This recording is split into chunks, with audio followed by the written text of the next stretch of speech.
el próximo 4 de mayo, que es el martes, y luego ya el jueves 6 sería la prueba final y ya. Tenemos que entregar calificaciones el día 10. Parece que así es, entonces estamos exactamente justos de tiempo. No hay estrés, no hay todo, creo que todo se vio conforme el programa. Y lo que nos falta, pues, lo podemos muy bien distribuir en las 2 clases. ¿Ya está la mayoría? Habemos 18, maestra. Son 26, ¿verdad? Más o menos, maestra. Les damos unos minutitos.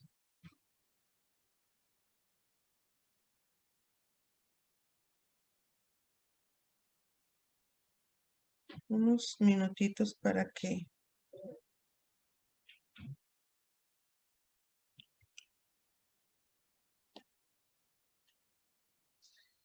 Bueno, parece que les interesó la demencia tipo Alzheimer.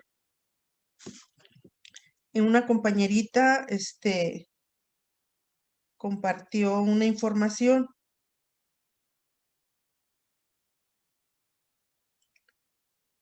No sé si todos alcanzaron a leerla. Una información interesante. Vamos a preguntarle a Valeria de dónde la tomó.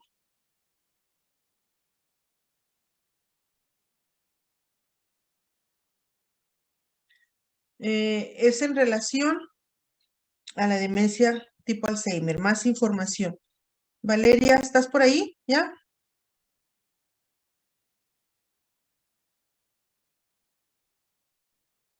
A ver, Valeria. Valeria me mandó un mensaje, maestra, que no iba a poder asistir a la clase. Ah, ok. Bueno, entonces se nos va a quedar el misterio de dónde obtuvo esa información Valeria, pero de todas maneras habla de una posible etiología de la demencia tipo Alzheimer, que se refiere a un problema enzimático. ¿Sí? ¿Sí lo leyeron todos? ¿O la mayoría? Lo que nos dice aquí la información, lo que sí es importante es que toda la información que nosotros recabemos, veamos de dónde está tomada, porque mucha información del internet no es así muy confiable. No digo que no sea confiable, pero no es 100% confiable alguna información, alguna. Esto parece ser de una investigación. De hecho, de la demencia tipo Alzheimer, apenas se están haciendo investigaciones. No hay así como algo que sea determinante. En esta investigación que hicieron, nos dicen que hay un problema enzimático, que las enzimas se van destruyendo, ¿sí? Van, vamos a decir, enloqueciendo, y entonces van ocasionando una destrucción, ¿sí?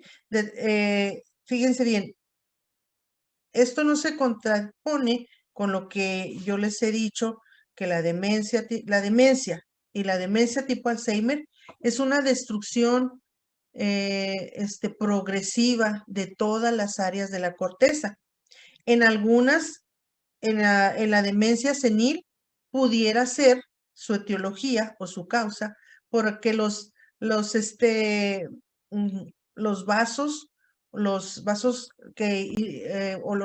el sistema circulatorio que irriga el cerebro se va endureciendo y se va perdiendo la capacidad de oxigenación. En la demencia senil pudiera ser esa una de las causas. En la demencia tipo Alzheimer pudiera ser este problema enzimático.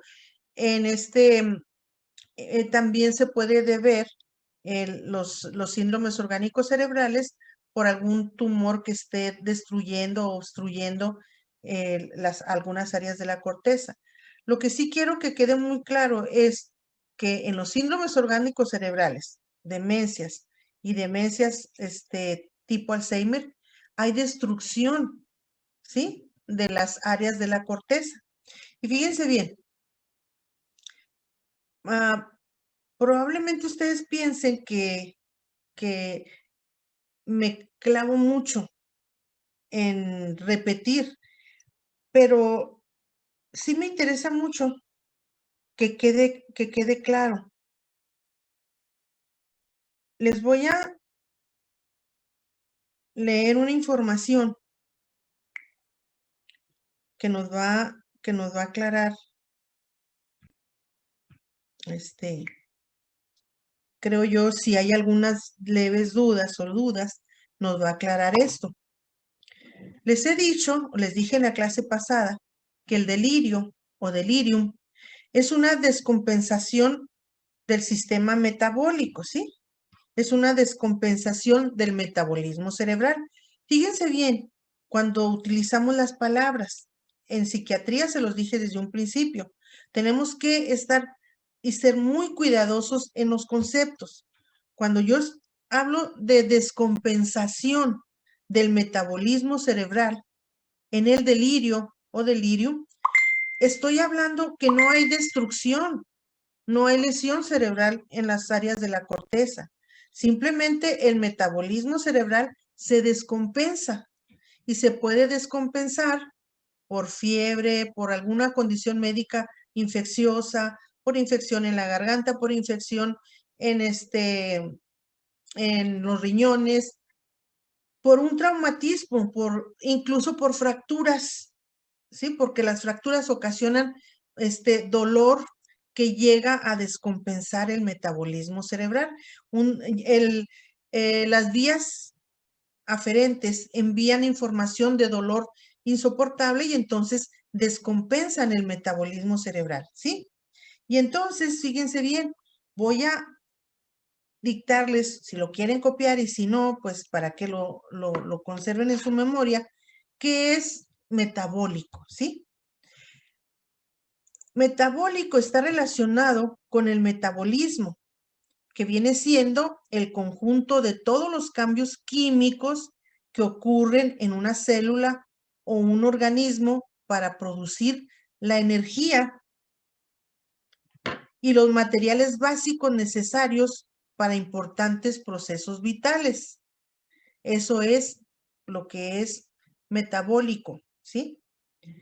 Ahora, ¿qué es el metabolismo cerebral? Metabólico, eso es de una manera general, pero ya aterrizándolo en concreto, más bien en nuestra clase de psicosis. ¿Qué es metabolismo cerebral?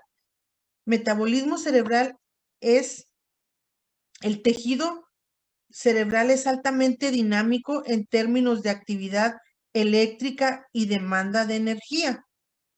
De esta manera, el cerebro es el órgano, fíjense bien, que consume más energía y usa grandes cantidades de energía metabólica para el proceso de la información basado únicamente en la participación de dos sustratos, la glucosa y el oxígeno. El mantenimiento de la actividad metabólica cerebral es altamente costoso y no existen reservas suficientes para mantener esa alta actividad metabólica. Un incremento en la actividad sináptica interneuronal consume grandes cantidades de energía. Un hallazgo que se ha aprovechado en experimentos de imagen de resonancia magnética funcional en los IRMF y también tomografía por emisión de positrones. Esto que les estoy hablando de metabolismo cerebral está íntimamente relacionado con lo que vimos ayer de delirio. Cuando hay un desequilibrio en el metabolismo cerebral, o sea, en esa actividad eléctrica que necesita el cerebro y que demanda energía, esa actividad, esas grandes cantidades de energía en este proceso que necesita el cerebro, se ve alterado, fíjense bien, se ve descompensado si existe fiebre, si existe algún traumatismo de los huesos, sí, sobre todo, que ocasionen grandes dolor, gran sufrimiento y por lo tanto desequilibran el metabolismo cerebral, lo desequilibran.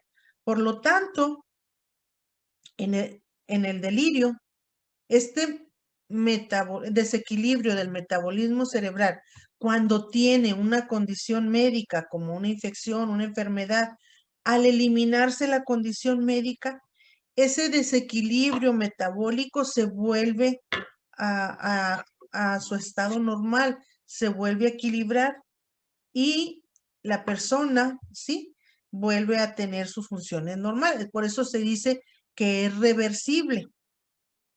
Porque, fíjense bien, no hay daño, no hay lesión en la corteza cerebral, ¿sí? Cuando se ataca la condición médica, vuelve a ser reversible. Digo, puede ser reversible y vuelve la persona a su estado normal. Cuando, ¿sí?, hay destrucción de las áreas de la corteza, ahí ya estamos hablando de síndrome orgánico cerebral, como la demencia tipo Alzheimer, ¿sí? ¿Por qué? Bueno, porque ahí ya las enzimas, como hay esa teoría, ¿sí?, el proceso enzimático de oxidación destruye. Y entonces sí, en la etiología, el origen del problema de la demencia tipo Alzheimer probablemente sea la destrucción de estas enzimas, ¿sí?, que vienen ocasionando destrucción de las áreas de la corteza cerebral. Y entonces hay daño, ¿sí? Por eso decimos que está clasificado dentro de un síndrome orgánico cerebral. Y entonces, para que nos quede más información, vamos a hablar de la química cerebral. Recuerden que les he dicho, y aparezco disco rayado, pero discúlpenme eso si parezco disco rayado, pero quiero que quede bien el concepto bien claro. La química cerebral se altera, ¿sí?, en la esquizofrenia, en la depresión, en la maníacos depresivos o bipolaridad, en los estados de depresión mayor, en la manía. Fíjense bien, allí se altera la química cerebral. Incluso si hacen una resonancia magnética a una persona que padezca esquizofrenia, no hay daño, no hay lesión, porque lo que está alterado es la química cerebral. ¿Qué es la química cerebral? La química cerebral son todos los productos químicos conocidos como neurotransmisores, lo que significa que ayudan a enviar las señales de modulación entre las neuronas y otras células. Un grupo de aproximadamente 10 moléculas y más de 50 proteínas neuroactivas forman los neurotransmisores. Varios iones singulares, así como pocos ácidos grasos, también pueden clasificarse como neurotransmisores. Los productos químicos mismos no pueden determinar su efecto, que es más bien determinado por el receptor. Normalmente, las moléculas de neurotransmisores se encierran en las vesículas y son resultado de la despolarización sináptica en la apertura de los canales iónicos de calcio que libera el neurotransmisor. Fíjense bien, estamos hablando de un proceso, ¿sí?, de liberación de neurotransmisor a neurotransmisor. Este proceso se conoce como exocitosis. Cuando los neurotransmisores se liberan por exocitosis, se difunden a través de la brecha sináptica y se adhieren a los receptores. De hecho, recuerden que hay una hay una fotografía clásica donde está este proceso y se ve la neurona que está liberando, ¿sí? Esos neurotransmisores y se ve cómo se captura o se comunica este proceso. Y que se difunde a través de la brecha sináptica y se adhieren a los receptores. Ustedes tienen muy conocida esa fotografía donde está el doctor Marcelo, cada rato no la pone, que se está liberando los neurotransmisores y se adhieren a los receptores, ¿sí?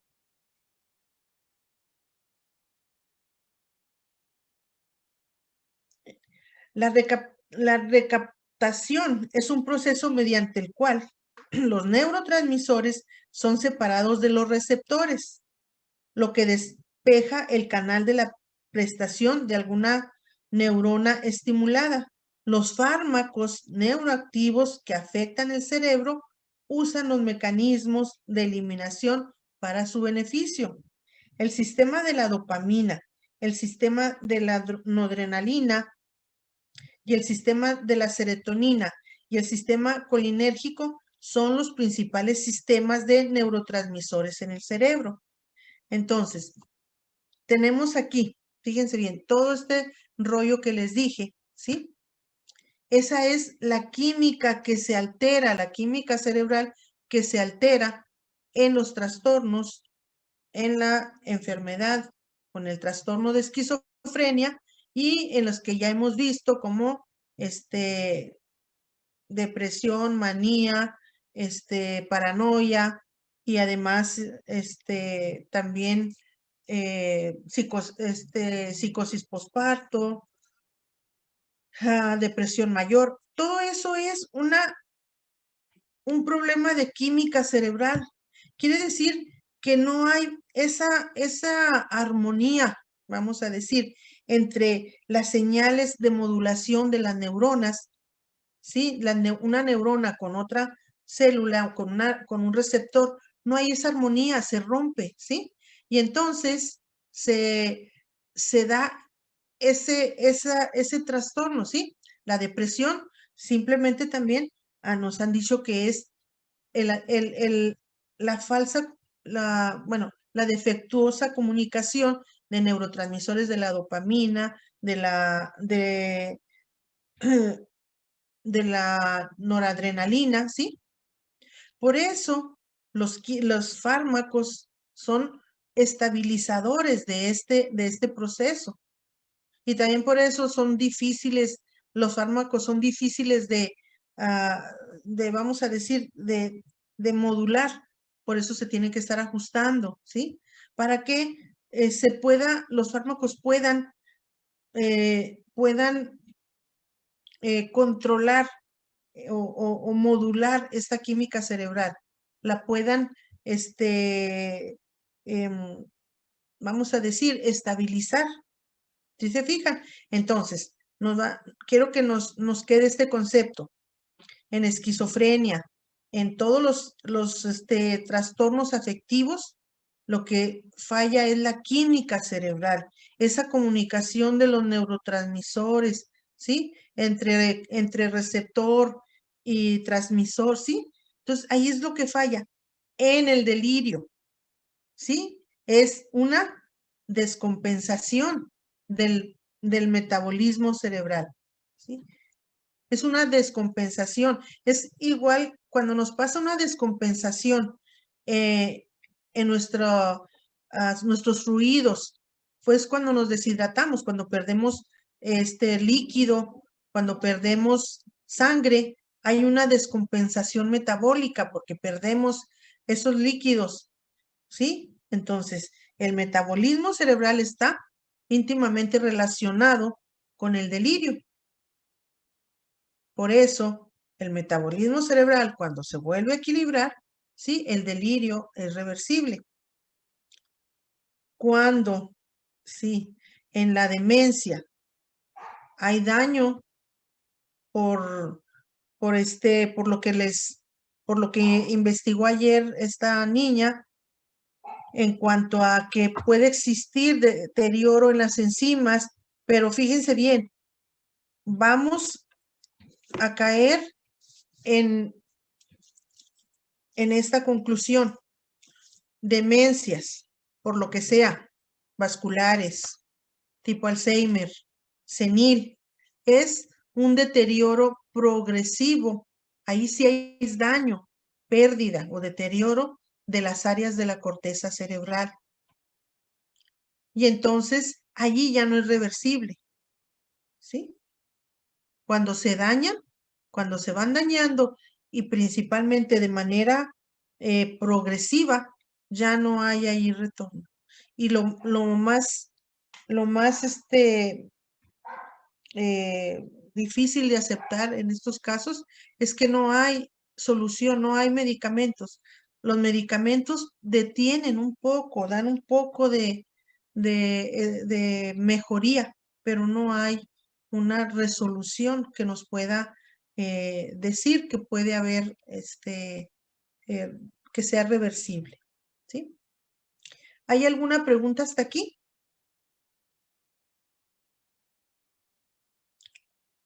Bueno, entonces vamos a pasar a nuestro siguiente tema. Únicamente nos quedan dos objetivos.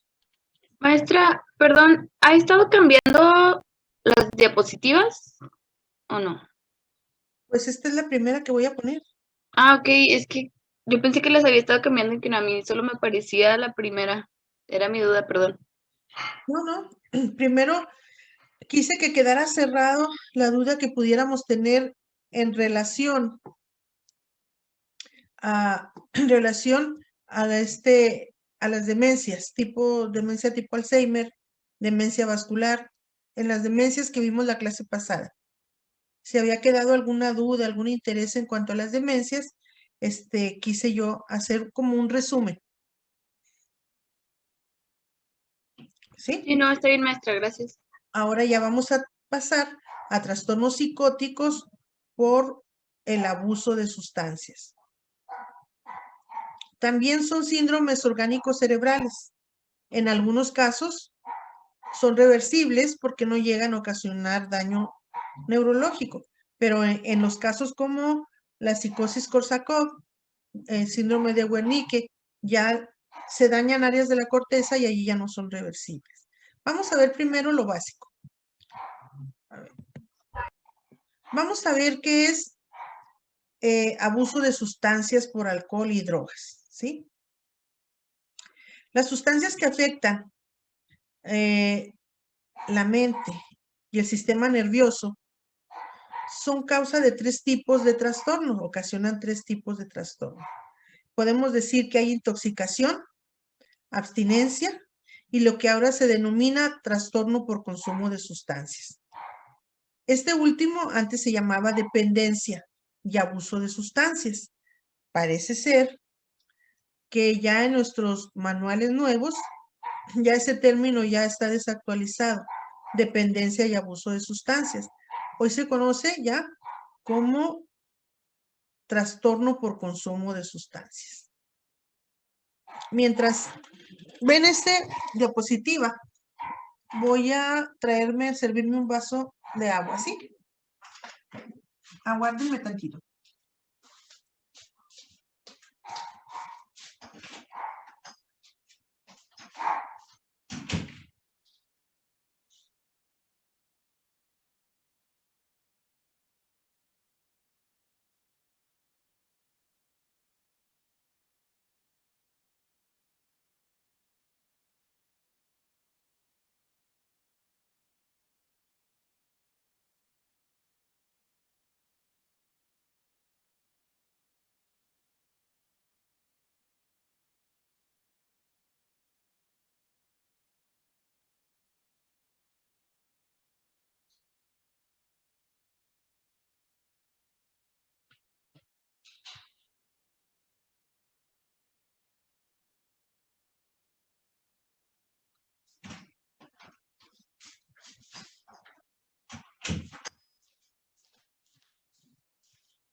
Y también encerrar ese perrillo que no me deja escuchar.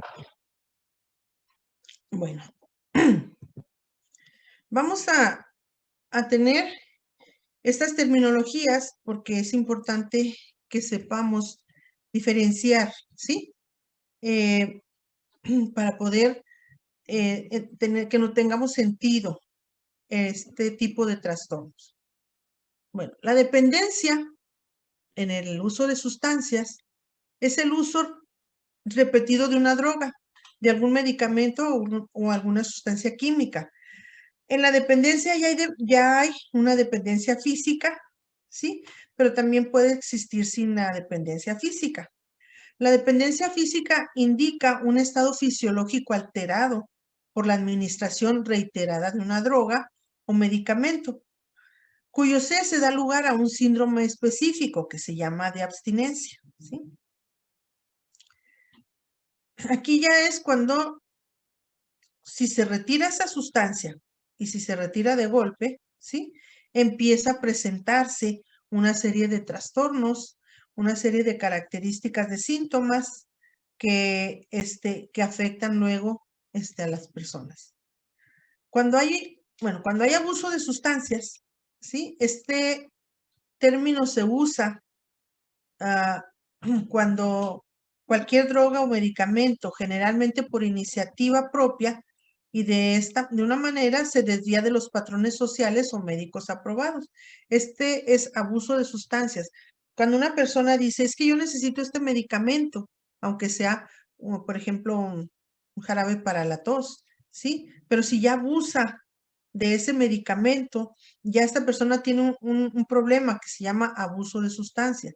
O de alguna droga, ya es un abuso de sustancias.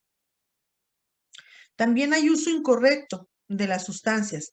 Este término se utiliza cuando la persona se aplica medicamentos recetados por los médicos y que no los se utilizan correctamente, ¿sí? Es cuando dicen, bueno, pues si una pastilla es buena, pues dos son mejores. Me voy a tomar dos, el doctor dijo que una, pues me voy a tomar dos.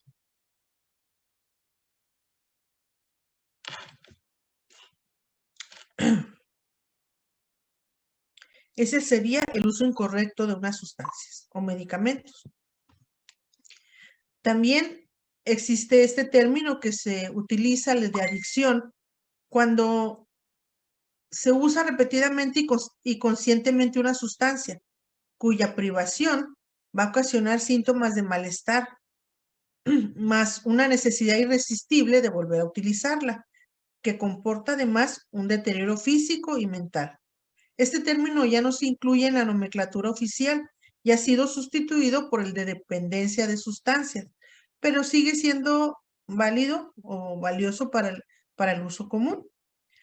Por eso escuchamos que a las personas que tienen este problema o este trastorno se les denomina adictos, y adictos es una persona que usa repetidamente y conscientemente una sustancia y que si se la quitan, ¿sí? Le va a ocasionar síntomas de malestar y no puede, a veces no puede controlar la necesidad irresistible de volver a utilizarla. Aunque esa sustancia le ocasione un deterioro físico y mental, no puede, es irresistible para esa persona utilizarla, por eso, a pesar de que le ocasione daño o deterioro físico, la sigue utilizando.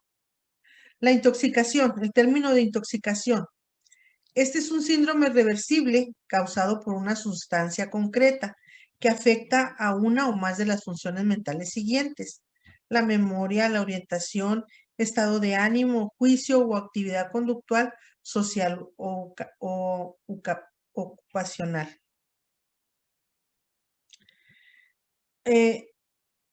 Este síndrome es reversible. Este síndrome de intoxicación lo puede presentar cualquier tipo de persona que, por ejemplo, se le pase el tomar una bebida, una bebida alcohólica, por ejemplo, que tome demasiado whisky, demasiada cerveza, le va a ocasionar una alteración en las funciones del juicio. Por eso las personas que están en un estado de embriaguez, pues a veces, cuando ya es mucho el estado de embriaguez, pueden hasta perder la memoria de qué es lo que hicieron. Si a veces les mencionan, estuviste bailando arriba de la mesa, no lo recuerdo, de veras que no lo recuerdo. Pues sí, bailaste y te quitaste la camisa y te estuvimos aplaudiendo. Y la persona menciona que no se acuerda y sí realmente no se acuerda porque tenía un estado de intoxicación muy grave y también puede perder la orientación, va a cambiar la actividad conductual. Una persona que a lo mejor es muy medida, muy controlada, pues tiene esas conductas así como de soltura, de desfachatez, ¿sí? Bajo un estado de intoxicación agudo. Pero lo bueno es que es un síndrome reversible. Cuando ya pasa el nivel de sustancia en el nivel de sangre, pues la persona ya vuelve a sus funciones normales, ¿sí? Cuando es muy, muy, muy, muy, un estado de intoxicación muy persistente, ya estamos hablando por mucha cantidad y por mucho tiempo, ya ese síndrome reversible se va convirtiendo ya en una adicción. Y entonces, esa adicción, el siguiente paso va a ser mucho más marcada, va a ser una dependencia y puede, dependiendo de la sustancia, si es alcohol, puede generar una psicosis alcohólica. Bueno, el síndrome de abstinencia. Este es un síndrome específico cuando una sustancia se suspende sobre todo de manera brusca y se reduce la cantidad, ya sea de droga, de medicamento, de alcohol, de alguna sustancia que se utilizó o que se ingirió durante un periodo de tiempo largo. Este síndrome se caracteriza por signos y síntomas somáticos. Aquí ya, en el síndrome de abstinencia, aquí ya hay signos físicos, malestar físico, también hay alteraciones psicológicas, hay también trastornos del pensamiento, sensibilidad y comportamiento. El síndrome de abstinencia se presenta sobre todo en las personas que ya tienen adicción a una sustancia, ya sea alcohol o drogas. Maestra, Mande. ¿se puede presentar la abstinencia como síndrome específico? ¿Se puede presentar en una persona sin ser síndrome? ¿Cómo, Abel? No. O sea, bueno, aquí nos está explicando usted que la abstinencia es un síndrome debido a que se caracteriza por los síntomas somáticos como las alteraciones psicológicas, todo eso. Pero ¿puede una persona abstenerse de algo sin presentar síntomas? No. Bueno, quiere decir que todavía el grado de adicción o de intoxicación por esa sustancia no tiene mucho tiempo o no tiene mucha cantidad. Pero Por ejemplo, el síndrome de abstinencia se dice síndrome porque recuerden que un síndrome es un conjunto de signos, ¿sí? Entonces, en un síndrome de abstinencia es un conjunto de signos como... Permítanme. Estoy en clase. Bye. Entonces, el problema en este caso con las personas que presentan un síndrome de abstinencia es que ya se presentan varios signos somáticos. Haz de cuenta que las personas empiezan a tener temblores, empiezan a tener alteraciones psicológicas también, porque empiezan a presentar como un estado de paranoia, ¿sí? También hay mucha sensibilidad. les molesta mucho el ruido, la luz, hay hipersensibilidad a la luz, al ruido, tienen pensamientos muy agitados y Por un ejemplo, comportamiento errático. una persona que vamos a suponer que una muchacha, vamos a decir, voy a tener abstinencia sexual, ¿verdad? Y era una persona que era activa sexualmente. Entonces, esa persona pasa el tiempo, ahorita me quedo pensando en lo que me dice, entonces quiere decir que al principio probablemente no tenga ningún problema, pero va a pasar el tiempo y va a empezar con alteraciones psicológicas, con trastornos del pensamiento, ya me quedó claro, maestra. Ok. Pero tú lo estás aplicando a abstinencia sexual. A una abstinencia cualquiera, ya sea, por ejemplo, ok. si le gusta el azúcar, que me quiero abstener de tomar Coca-Cola, por ejemplo. Voy a pasar varios días bien, pero van a pasar días y voy a tener hasta temblores porque se me antojó una Coca-Cola, ya me pasó. Sí, sí. Una vez, según yo, quise dejar la coca y me aventé como unos 10 días, no, ya me andaba muriendo por una soda. Sí, porque ya hay adicción. Recuerda que la adicción Entonces, sí, por eso ya es, me quedó claro, maestra, porque al es el... principio como que no se presentan reacciones ni alteraciones, pero ajá. pasan los días y entonces ya por eso es un síndrome, porque empiezan las alteraciones. Sí, y también ten en cuenta, mira, ya la persona ya hizo adicción a una sustancia. Ajá, Esa sustancia está en el nivel de la sangre, ¿sí? Cuando hay un síndrome de abstinencia, es posible que no se presente inmediatamente, sino hasta incluso después de una semana. ¿Por qué?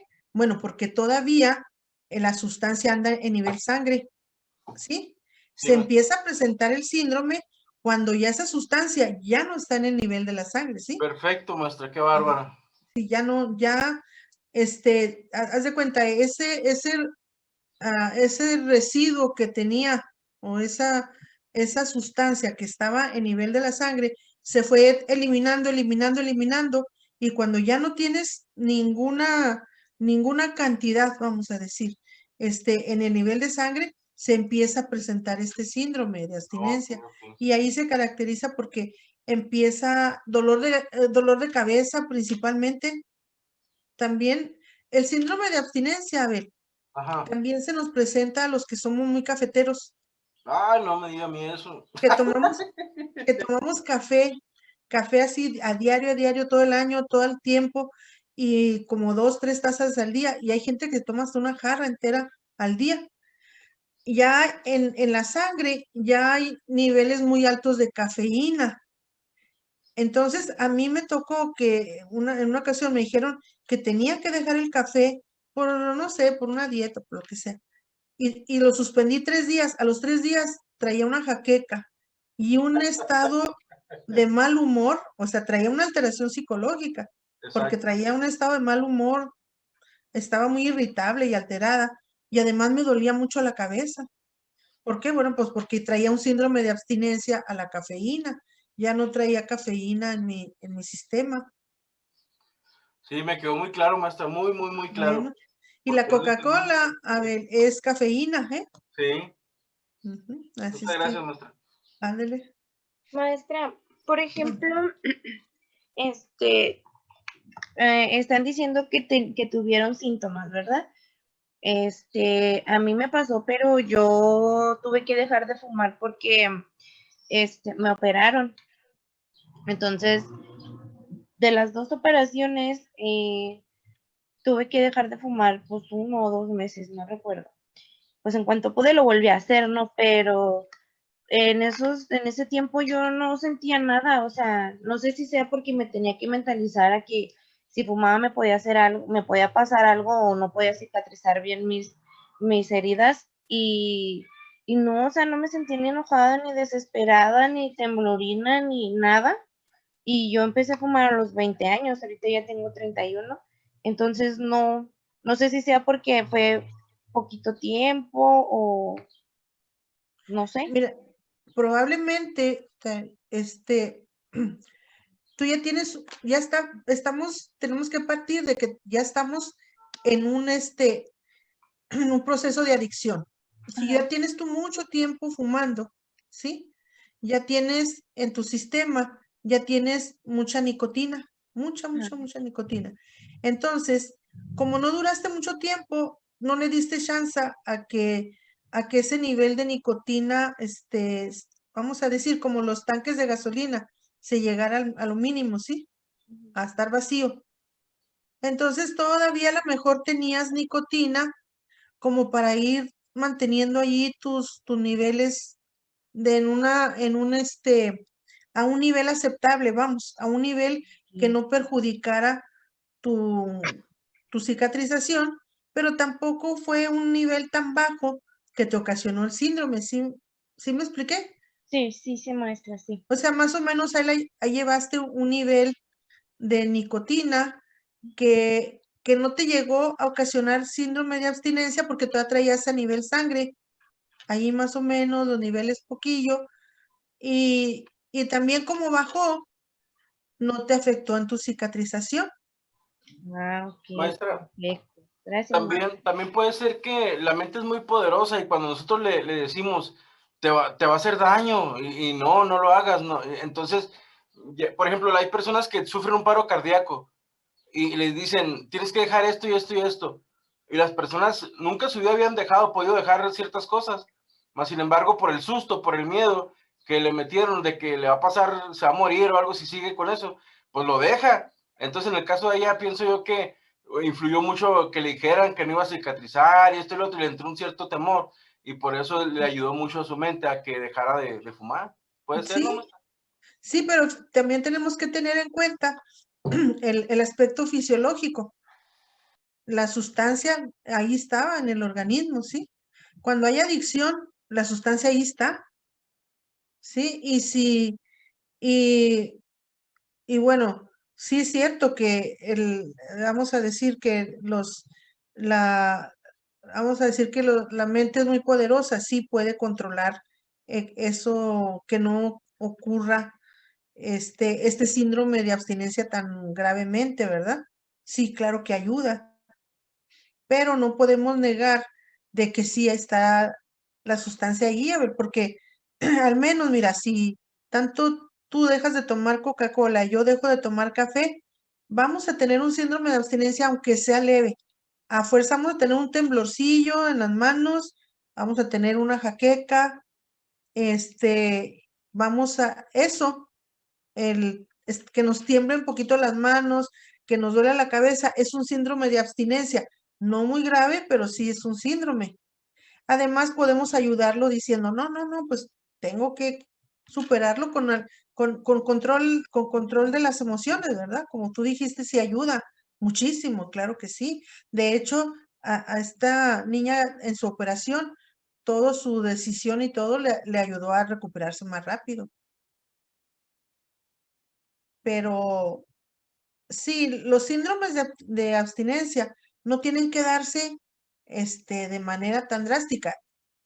Cuando ya se presenta el delirium tremens, por ejemplo, en las psicosis alcohólicas, ahí sí estamos hablando ya de cosas fuertes, ahorita lo vemos, pero abstinencia nos puede dar así poquillo. A Tanirides te operaron. Sí, maestra, Ok. pero no, o sea, no sentía absolutamente nada, o sea, ni dolor de cabeza, nada. Y era lo que pues tenía esa duda porque dije, pues sí, a lo mejor, igual porque tampoco no traigo el cigarro pegado en la boca todo el santo día, Ujú. a lo mejor también fue eso. También por eso. Ajá. Pero traten de quitarle al doctor Orcasitas el cigarro. De hecho, hace el semestre pasado, Ujú. eh, según él estaba intentando y sí lo vimos y todo, y se puso un horario y tenía él en su reloj, dijo, no, es que si me fumo 3 cigarros, bueno, ahora me voy a fumar 2 cada cierto tiempo. Y lo estaba logrando, pero este semestre ya lo vimos otra vez con el cigarro y ya. Sí, no, es que él tiene muy fuerte la adicción al cigarro, a la nicotina. Ujú, Yo he estado a veces contándole y él fuma casi cada 10 minutos. ujú. Se fuma un cigarro tras otro, tras otro. Entonces, imagínense los niveles que él tiene de, de, de nicotina. pues tú no, como dices, tú no traes el cigarro pegado ahí, pero imagínate si le queremos quitar al doctor Orcasitas eso, incluso hasta lo podemos matar, ¿eh? Sí, sí, sí, sí. Porque le puede dar un paro cardíaco.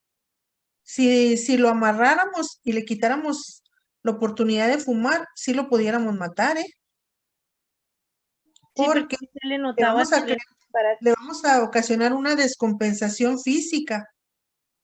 Sus niveles, aparte de que sus niveles de ansiedad subirían muchísimo, también sus niveles de nicotina son muy altos. Entonces él ya no puede fácilmente dejar esos niveles de nicotina porque empieza a tener reacciones fisiológicas y mucho, muy pesadas.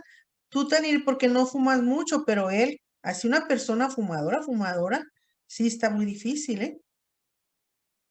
Dicen los que saben que a veces es más difícil dejar de fumar que dejar el alcohol de tomar. Así, en ese nivel. Oiga, maestra, si quiere para que no se le haga tan difícil mi nombre, me puede decir Tani. Bueno, Tani, me parece bien. Es que me acordé de la reina de Guerra de Tronos, Daniris, ¿eh? Daniris. Sí, también el doctor Cabada también me dice lo mismo. Yo, pues dígame Tani para que no batalle. Ándale pues, Tani, gracias. Bueno, vamos a seguir con los términos. Tolerancia, ¿qué es? Es el fenómeno por el cual la administración repetida de una dosis determinada de una droga o de un medicamento produce un menor efecto o bien exige la administración de dosis cada vez mayores para alcanzar el efecto obtenido con la dosis original. La tolerancia conductual también se refiere a la capacidad de la persona para ejecutar tareas a pesar de los efectos de la droga o el medicamento. Fíjense bien, este es lo que yo considero que es la causa de la muerte de las personas que utilizan drogas. Este fenómeno de tolerancia, que es que el cuerpo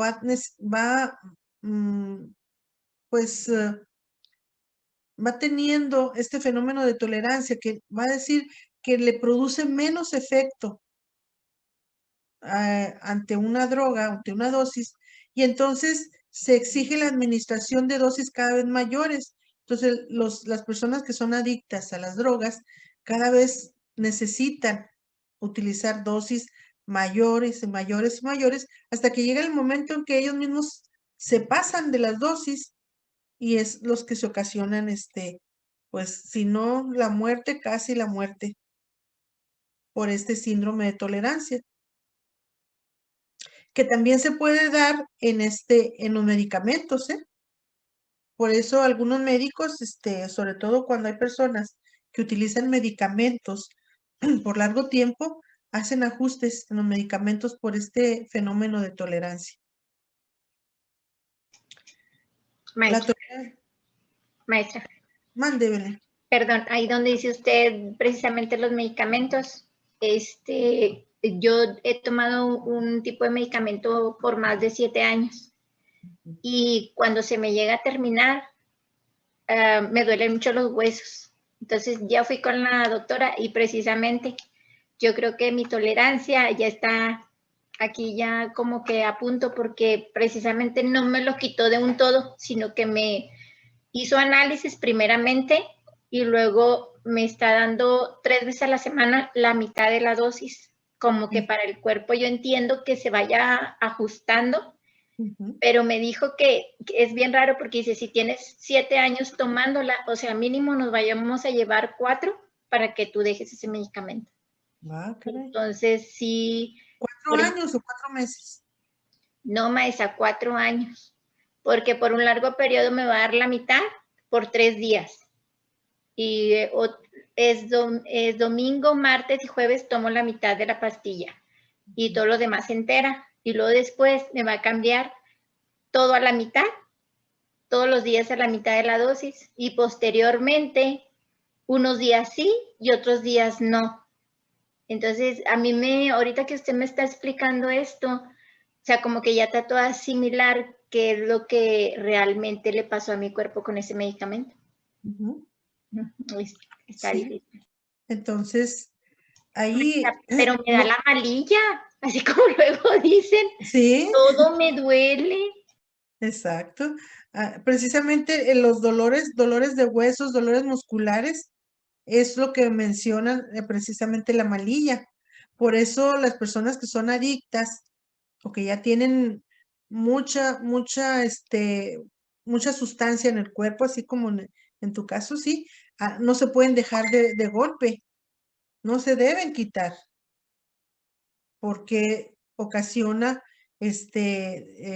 problemas, problemas fisiológicos y fuertes. Así No es que, funciona uno, maestra. exacto. No funciona así de claro. Ajá, no. No, tenemos que saber todo esto para entender a los pobres adictos, ¿sí? Es, si nosotros, fíjense, bajo la supervisión médica y bajo la administración de un medicamento que lo necesitamos, podemos tener cuando se deja todas estas reacciones que vamos a llamarles de malilla, imagínense ellos que no tienen ninguna supervisión y que ellos mismos están administrando dosis y dosis y dosis de esas sustancias, ellos mismos le van aumentando más y más y más. En el momento que quieren dejarlos, pues casi es materialmente imposible. Es materialmente imposible porque tienen muchos reacciones fisiológicas de dolor, de temblores, de sudoración, llegan a tener hasta crisis muy fuertes. Así es que, pues todo esto para que nos haga tener conocimiento de todo lo que pasa en esta pobre gente también. Porque a veces decimos, la mayoría de la gente dice, ay, esta persona tiene adicción a tal droga. Nada más que tenga fuerza de voluntad y que la deje. Pues no es tan facilito así. No es aquí tanto la fuerza de voluntad, sino que tiene que haber un tratamiento, un control médico. Fíjense que esto es tan delicado. Yo tuve un alumno que un familiar, una familiar, era alcohólica y la ingresaron a un centro de rehabilitación. Y entonces, cuando terminó la clase me dijo, oiga maestra, esta persona, mi familiar, está en un centro de rehabilitación, pero no me dejan verla y me están mencionando que está muy mal. ¿Qué es lo que me aconseja hacer? Y bueno, lo que yo te aconsejo hacer es que hables con el doctor Marcelo y que la saques y la lleves inmediatamente a que le den atención médica. Era un centro religioso y esos centros religiosos tratan este problema con puro eh, espiritualidad y rezos. Y claro que ayuda, porque claro que lo espiritual y lo psicológico ayudan, pero tenemos que comprender que no somos nada más espíritu, somos cuerpo también, y que el cuerpo, tras estar recibiendo una sustancia mucho tiempo y dejarla de pronto, ocasiona cambios fisiológicos muy graves y también reacciones físicas muy fuertes. Entonces, afortunadamente este alumno siguió mi consejo, fue por ella, la llevó con el doctor, o el doctor fue a verla, el doctor Marcelo. Le dijo, no, hombre, te la tienes que llevar de urgencia, pero de urgencia al hospital.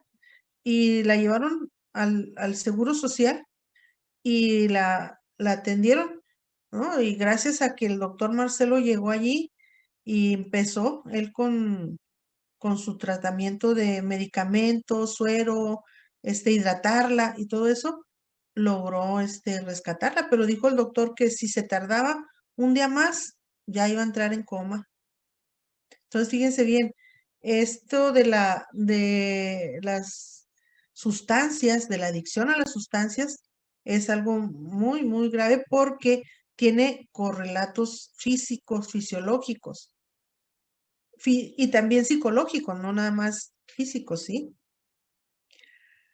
Bueno, vamos a ver qué es la tolerancia cruzada. Esta es la capacidad de una droga o medicamento para ser sustituido sin que se modifiquen los efectos fisiológicos y psicológicos. Aquí es cuando se utilizan fármacos para sustituir o para aliviar todo ese malestar en los adictos, ¿sí? A una droga, dan este medicamento que sirve como un sustituto y a la vez se puede así manejar, al atenuar los efectos fisiológicos, pues se puede ir manejando la desintoxicación y se puede ir alejando de la adicción. Bueno, ¿cuál es la neuroadaptación? Hay cambios neuroquímicos, neurofisiológicos del organismo motivados por la administración repetida de una droga o un medicamento. La neuroadaptación explica el fenómeno de la tolerancia. Sí, por eso, porque pues los neurotransmisores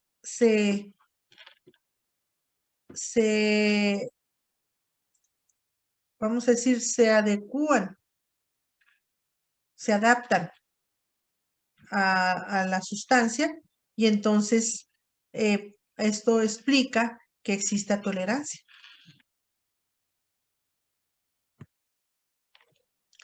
La adaptación farmacocinética se refiere al ajuste de los sistemas metabolizadores del organismo y la adaptación celular o farmacodinámica a la capacidad del sistema nervioso para actuar a pesar de los altos valores sanguíneos de la sustancia nociva.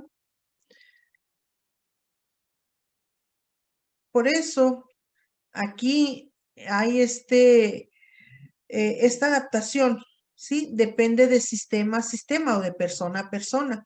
Hay personas que dicen, pues, esta persona tiene un problema de alcoholismo y tiene realmente poco tiempo de ingerir alcohol, tiene como 5 años, por decir. Y hay esta otra persona que ya tiene 20 años ingiriendo grandes cantidades de alcohol y pues está casi en la misma nivel que el que tomó 5. Bueno, ahí tiene que ver la capacidad de cada sistema nervioso para tolerar las sustancias nocivas. Bueno, vamos a ver los criterios diagnósticos para la dependencia de sustancias. Estos son criterios diagnósticos, ¿sí? Tenemos que contemplar estos criterios y sería la presencia de 3 o más de los siguientes criterios dentro del mismo periodo de 12 meses que establece la existencia de dependencia de sustancias. Aquí, para decir que una persona tiene dependencia de sustancias, tiene que tener tolerancia definida por la necesidad de consumir cantidades mayores de la sustancia para lograr los efectos deseados y un notable efecto de disminución debido al uso continuo de la misma cantidad, ¿sí? Quiere decir que esa persona ya tiene un proceso de tolerancia bien definido y que está necesitando, ¿sí? Cantidades mayores para lograr los efectos que desea. Abstinencia. Definida por el síndrome de abstinencia que se característico de la sustancia y el uso de esta para mitigar o evitar los síntomas de abstinencia. Luego, la ingestión de grandes cantidades o durante un periodo mayor del que se pretendía. 4. Deseo persistente o esfuerzos fallidos por disminuir o controlar el abuso de la sustancia. 5. Pasar una gran cantidad de tiempo en actividades necesarias para obtener o usar la sustancia o recuperarse de sus efectos. 6. Eliminar o reducir importantes actividades sociales, profesionales o recreativas por el uso de sustancias. Personas prefieren la sustancia a tener una actividad social, un festejo, una fiesta, o a ir a alguna actividad recreativa o ejercer su profesión en lugar de estar únicamente utilizando la sustancia. 7. Uso continuo de la sustancia a pesar de estar consciente de la existencia de un problema persistente o recurrente físico o psicológico causado o agravado por la sustancia. Las personas están conscientes, o sea, sí saben que esa sustancia les hace mal, sí sabe que es dañina para la salud, pero sí tienen el conocimiento de la existencia de un problema, pero mencionan regularmente que no pueden dejar esa sustancia. El que vimos fue el criterio para la dependencia de sustancias, ¿sí? Vamos a ver para la intoxicación por sustancia. Recuerden que les dije que intoxicación es, por ejemplo, si todos nos vamos a un baile y empezamos a a tomar, podemos llegar a desarrollar un síndrome de intoxicación, que estemos intoxicados. Cosa que no pasa, ¿verdad? Que no lo conocen ustedes, no saben. Ni yo tampoco. Jamás hemos estado embriagados ni nada de eso. Jamás. Entonces, nunca. Lo conocemos por lo que dice aquí el libro, ¿verdad? Nada más. Como una cuestión didáctica, pero nunca hemos experimentado una intoxicación por sustancias.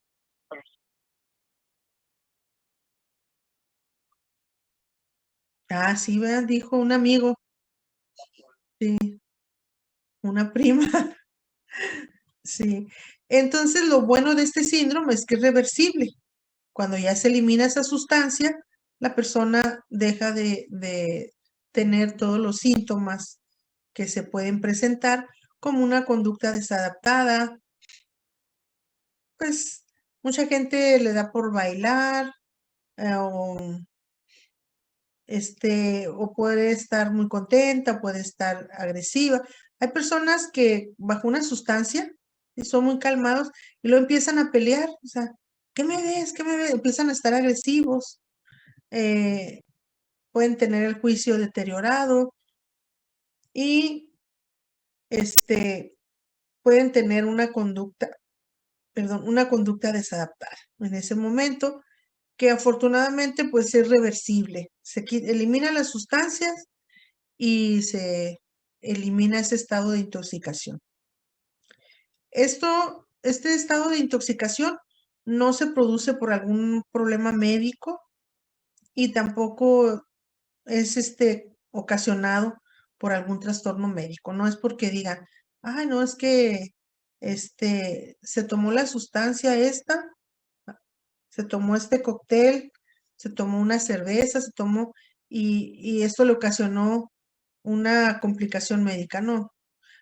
Ingerir sustancias alcohólicas o de otra índole, sí puede llegar a ocasionar un trastorno médico, ¿sí? Sí puede llegar a largo plazo y por mucha cantidad.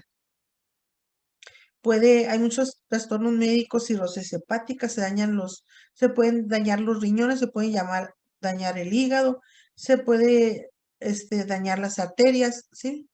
Pero necesita ser una gran cantidad y por mucho tiempo.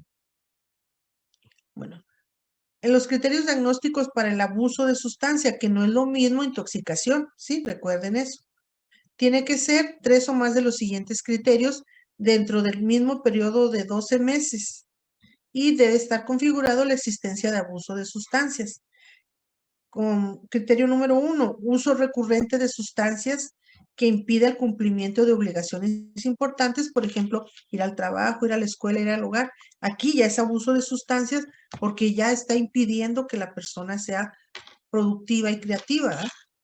El uso recurrente de sustancias en situaciones en las cuales es físicamente peligroso hacerlo, por ejemplo, manejando un automóvil, o otras situaciones. Aquí ya hay abuso de sustancias. Esas personas que a pesar de que anden intoxicadas con alguna sustancia, se aferran a que sí puedo manejar y sí puedo irme a mi casa sin problemas. También el abuso de sustancias es cuando hay problemas recurrentes legales y relacionados con el uso de sustancias, por ejemplo, que la arresten seguido por manejar embriagada a la gente. El uso continuo de las sustancias, a pesar de tener problemas sociales, a pesar de que ese abuso de sustancias haya ocasionado que a esta persona lo corran del trabajo, lo corran de la casa, se divorcie, pierda el empleo, y que siga persistiendo en utilizar esa sustancia, entonces esa persona ya está en un grave peligro, ya está pasando por un trastorno de abuso de sustancias. Vamos a ver aquí diversos tipos de sustancias, sus efectos y los síntomas y las consecuencias de tomar una sobredosis. Por ejemplo, tenemos el alcohol. Los efectos y síntomas típicos serían reducción de la tensión seguida de funcionamiento físico y fisiológico débil. Las consecuencias de tomar una sustancia es desorientación, pérdida de conciencia, muerte por niveles extremadamente altos de alcohol en la sangre. Cuando lleguemos a la psicosis Korsákov, vamos a ver que la psicosis Korsákov ya casi es el último paso de las psicosis alcohólicas, y hay un porcentaje alto de que las personas con psicosis Korsákov, el final sea la muerte. Bueno, drogas tranquilizantes. Aquí los efectos y síntomas típicos serían reflejos débiles, funcionamiento motor dañado, reducción de la tensión. Las consecuencias de tomar grandes cantidades es respiración superficial, pupilas dilatadas, piel húmeda, pulso débil y rápido, estado de coma y posible muerte. Con las anfetaminas hay efectos y síntomas típicos, sería aumento del estado de alerta, excitación, euforia, aumento del pulso y la presión sanguínea e insomnio. Las consecuencias de tomar una de estas cantidades grandes es agitación, alucinaciones, ilusiones paranoides, convulsiones y muerte. Heroína. Los efectos y síntomas típicos serían euforia inicial seguida de apatía, somnolencia, ráfagas de placer y juicio deteriorado. ¿Qué ocasiona las consecuencias de tomar heroína? Es una respiración lenta y superficial, náuseas, piel húmeda, vómito, convulsiones, estado de coma y posible muerte. Fíjense, todo lo que ocasiona el utilizar heroína, y el efecto sería nada más una euforia inicial.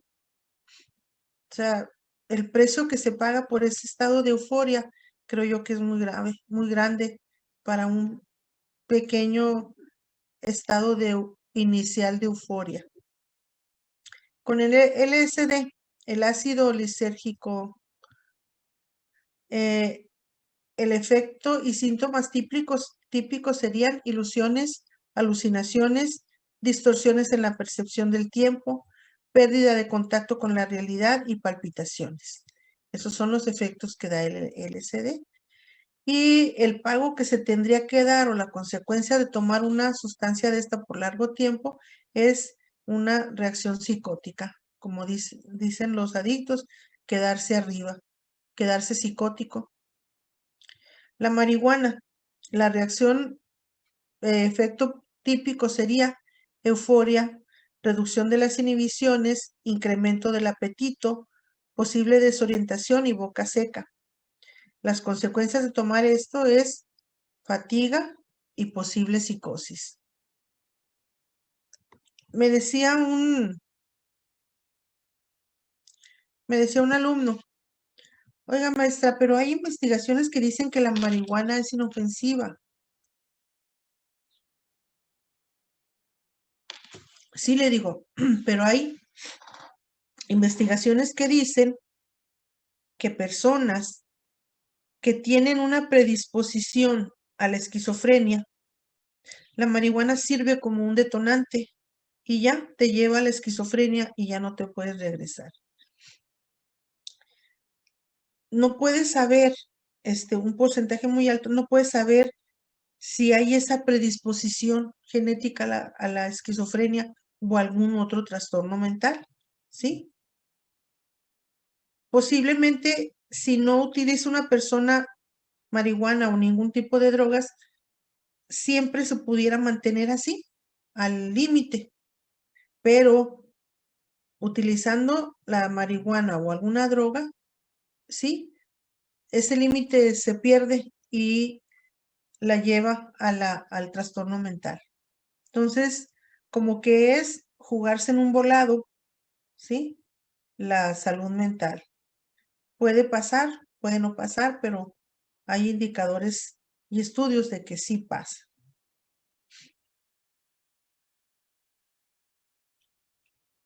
Las consideraciones clínicas. Vamos a ver eso y ya hasta ahí lo vamos a dejar para la siguiente clase, tener más ánimo y que me estén más animosos de que entremos a las psicosis alcohólicas.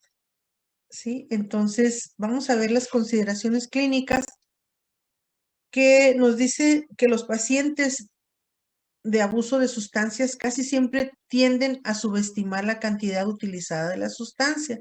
Eso es algo que ya les mencioné, que ocasiona la tolerancia, por lo tanto también ocasiona a la ingesta o la aplicación de más sustancia y luego pues, la muerte, ¿sí? Estos pacientes tienden a la negación, o sea, dicen, no es cierto, no pasa nada, me siento muy bien, no es mucho, o sea, subestiman y niegan el problema. Y luego manipulan los hechos y suelen temer las consecuencias de la aceptación del problema. Entonces, esto de el abuso o el abuso de sustancias es un problema también grave precisamente porque se dan estos factores de que no se concientiza la persona de que tiene un problema y que tiene un problema grave, lo niega, ¿sí? Incluso las personas que presentan un problema de alcoholismo duran muchos años hasta aceptar que tienen un problema de alcoholismo.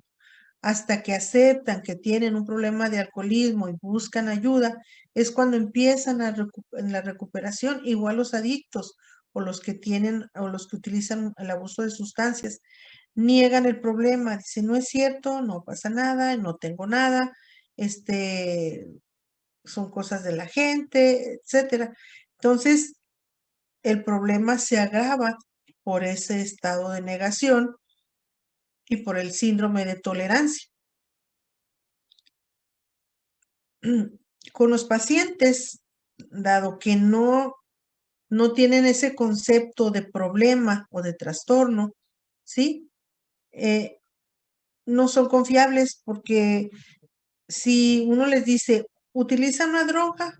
No, utiliza algún tipo de alcohol, pues muy poco. Y luego ya cuando investigamos con la familia, ¿cuál es ese poco? Bueno, pues se toma una caguama a mediodía, en la mañana, mediodía y en la noche. Ah, caray. Entonces, eh,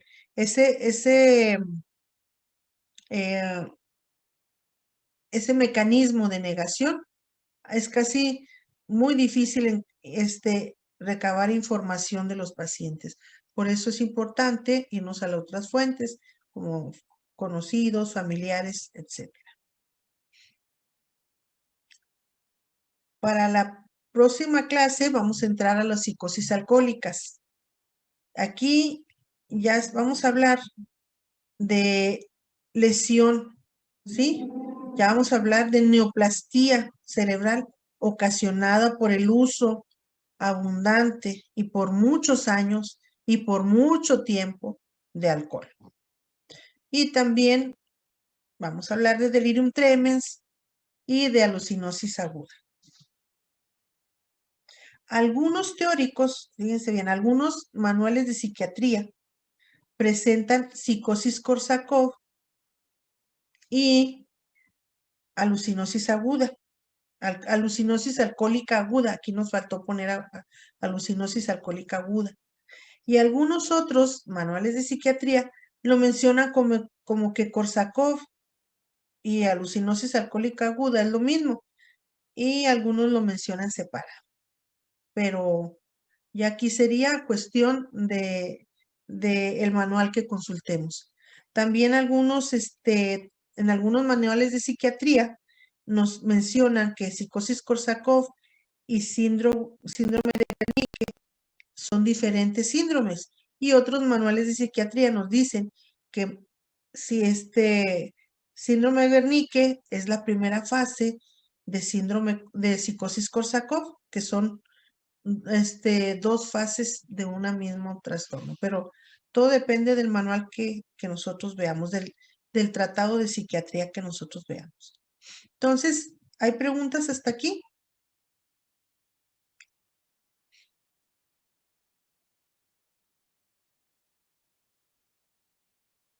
Bueno, manifiéstense.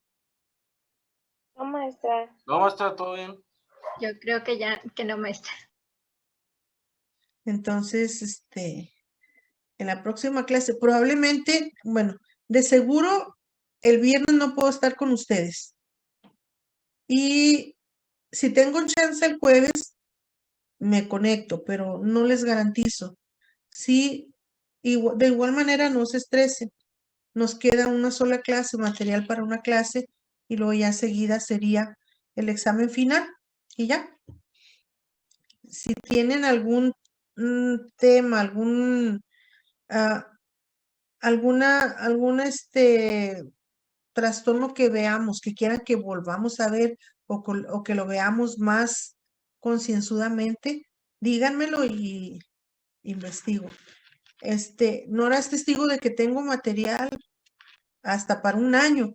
Lo que pasa es que no puedo, con esta nueva modalidad, hagan de cuenta que estoy rehaciendo todo mi material en electrónico, pero en acetatos y tengo muchísimo más material. Entonces, cualquier tema que quieran que ampliemos, lo capturamos y lo presentamos, no hay problema. Ok, maestra, gracias. Voy a tratar de voy a presentarles, si tengo una chancita el jueves, voy a presentarles una evaluación, de un diagnóstico de psicosis tóxica, ¿sí? Si tengo chancita el jueves. Si no, al final de la clase.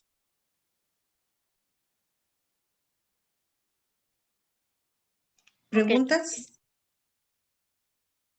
Bueno, entonces, pásenla bien. Espero que no me extrañen mucho. No creo, pero bueno, déjenme soñar. La maestra. ¿Cómo no, maestra? Sí, maestra. Ya se lo sabe, maestra, que sí. Bueno, entonces, si no puedo contactarme el jueves, les mando un mensaje. Y si no, ya saben, el viernes definitivamente no, hasta la siguiente semana. Muy bien, maestra. Gracias, maestra. No se Pásenla preocupe, bien. maestra. Cuídense mucho. Gracias, igualmente, cuídense mucho. Pórtense bien y pásenla bien. Igualmente, maestra. Bye. Bye.